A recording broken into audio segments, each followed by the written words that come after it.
Salam dostlar, bugün sizə Yaponiya mumlu yalancı qalxanlı yastıcası haqqında məlumat verəcəm. Gördüyünüz kimi xurma meyvəsində aşkarlamışam. Latincası Cereoplastis japonicus green kimi tanınır. Yarpaq və budaqlarda asan aşkarlanır. Ev sahibi bitkiləri əsasən xurmada olur. Əgər xurmanın yanında ərik ağacı, belə deyək, gilas ağacı, alma ağacı olarsa və s. onlara da keçir.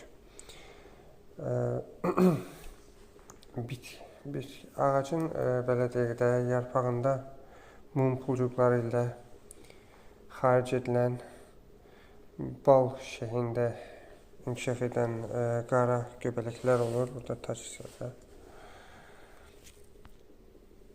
Payızda yarpaqlar düşməzdən əvvəl yarpaqdan budağa keçir və sıx koloniyalar əmələ gətirərək qışı keçirdirlər.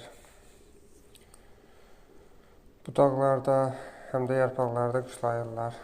May ayından iyun ortalarına qədər çoxalma dövrü olur. -10 dərəcəyə qədər dözümlü olur. Kimyəvi mübarizədə çox az effektiv olur. Bu da yarpaqda gördüyünüz kimi Yaponiya yalancı qalxanlı mumlu yastıcasıdır.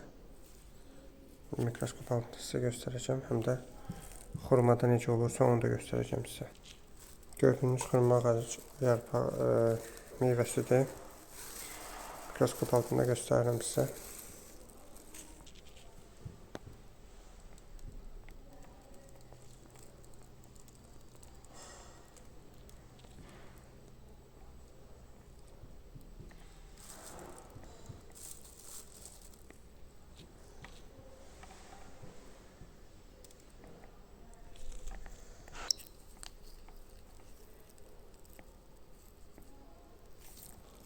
Bu da gördüyünüz kimi yarpaqda necə olursa onu göstərirəm.